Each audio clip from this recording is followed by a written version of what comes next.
What's up guys, Big M here. I'm a former British paratrooper, and in today's video we're going to be reacting to the SIG SAUER 338 machine gun. Is it employable in a sustained fire machine gunning role? Who knows? But before we get into it, please hit that like, please hit that subscribe. It massively helps up the channel. You can also find me on Twitch. I stream most days in the evenings. I'll post a link in the description below. Let's get into it.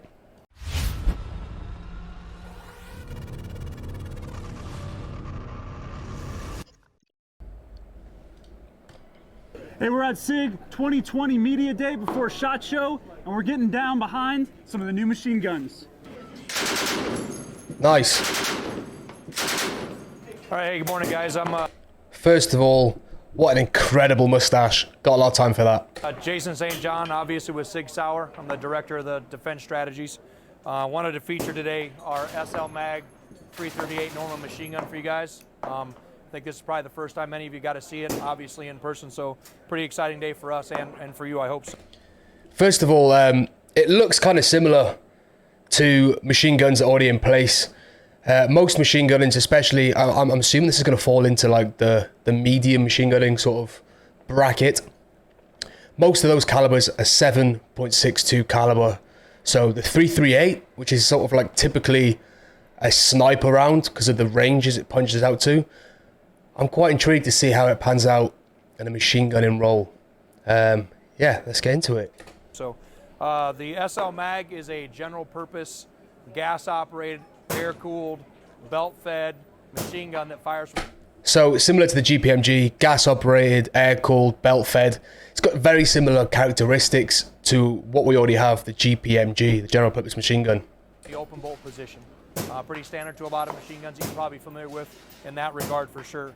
It's got a few unique features. The first one being obviously the 338 Norma Magnum round, right? So kind of the impetus for this was a Army directed development project to try to find a medium machine gun that increased the lethality, double that of what 7.62 capably is their guide.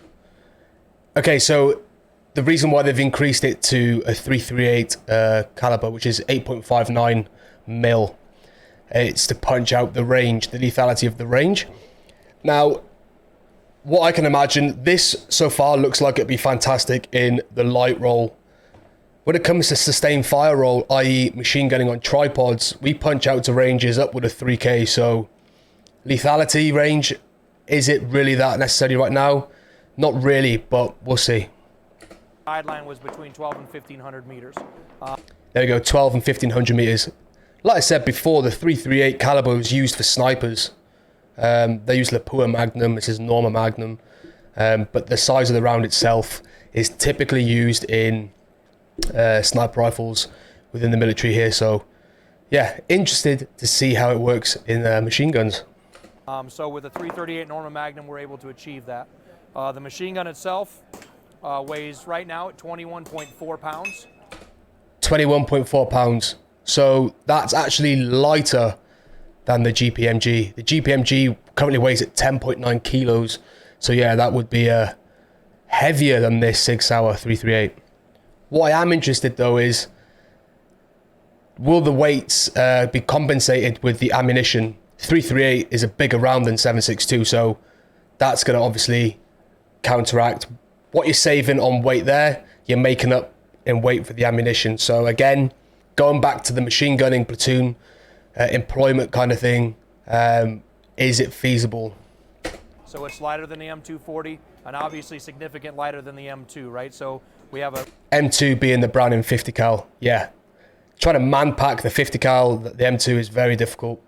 We have a mid machine gun here that shares a lot of capabilities of both of those.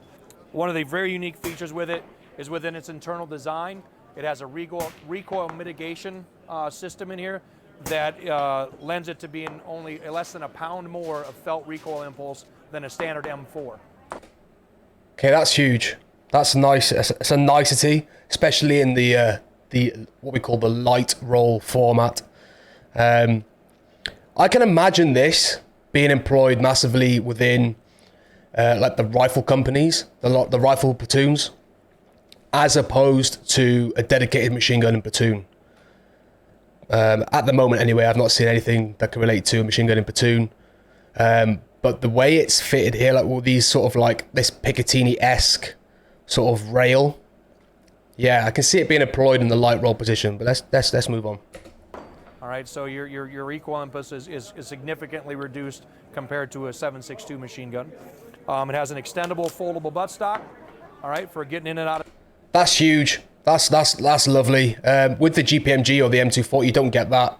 It's like a solid stock.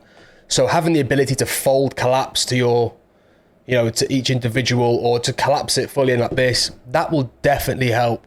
You're trying to get through buildings, get through compounds, or moving through terrain like the jungle where you have like bush, shrub all in your face. This would be a very nice comfort as such. So that's a nice thing to have.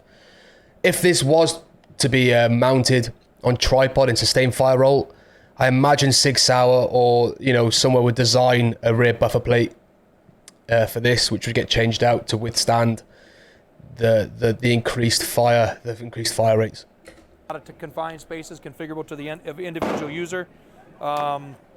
It's ambidextrous in the aspect that I can do left side feed, right side feed, left side charge, right side charge. Nice. All right. It operates just like any other machine gun when it comes to feed. So that feed cover is tiny and it mounts to the side, like it tilts to the side. So that's already different to what we use with the GPMG. That could play a huge role in a machine gun fire team or a machine gun pair. If you're familiar with them, put the rounds on the feed tray. We can close it. Additionally, you can load the machine gun itself with the feed tray closed, simply by putting the spoon through and pulling it into position. That's nice. That is nice, and that could save a lot of time. And it could also be a good safety enhancement as such. As a number 2 on a machine gun pair, when they're reloading the ammunition, if you're putting loads of rounds through the barrels, boom, boom, boom, there is a small chance that a round may get stuck in the chamber and could cook off being a blast back into your face. So having the feed cover down at all times whilst reloading, that could be huge with relation to not only speed but safety. So that is an awesome design. Comes through 2 feeder paws, and now the gun's loaded. Fire, the spoon falls off. Big advantage this from a tactical perspective. If you have any experience with machine guns, you've closed your fingers, you've tried to get it, the rounds fall off, especially when you're maneuvering and moving. So now as I'm maneuvering and moving, I can do a mag change or a box mag change and feed it without opening the feed tray cover. That is nice. Our box mag loads onto the machine gun itself through what we'll call a mag well, and it detaches through the rear. I imagine if it was to be mounted on a tripod, you utilize these recesses here, like mounting pins to pin it into the tripod itself. And you wouldn't use the box mag in a machine gun platoon. Light roll, however, in like a rifle company, in a rifle platoon per se, box mags and the way it's sort of set up now is definitely a good thing to have, I'd say. So far, so good. Just with a mag release button. That's configurable and mounted with M-LOK, so we're not held to that design pattern specifically to the receiver, and gives you an opportunity. You get done shooting, you're carrying your mags on you, now you got 100 rounds, 50 rounds. If there's anyone in the States who watching this video, in the comments, have you got any experience with this on a tripod within a machine gun in platoon? Or have you just used it in a light roll? Please let me know in the comments below. I'll be very intrigued to hear how that sort of pans out. On your person. As far as changing the barrels, just like any other machine gun, I'm going to have a lock and a handle. Simply pulls off. I can change it right back on. Slightly different to the way we change the barrels on a GPMG. Those who aren't new to machine gunning know that these barrels get extremely hot, especially when you're putting thousands of rounds through them at a time. So I don't know how hot this lock catch will get. We sort of pull from here. This pulls out, not on the GPMG barrel. This sort of pulls up, and then you flick over to the vertical, and then it comes off. So I don't know how that's sort of going to pan out. But this like Picatinny rail cover is a kind of nicety. Will it get in the way in a machine gunning role for doing barrel changes? Who knows? But so far, this gun looks good. Just like anything else. So part of the design aspect of the feed tray cover opening to the side rather than the front is we wanted to make sure that we enabled all of the enablers that they're currently using tactically, right? So our thermals and our night vision.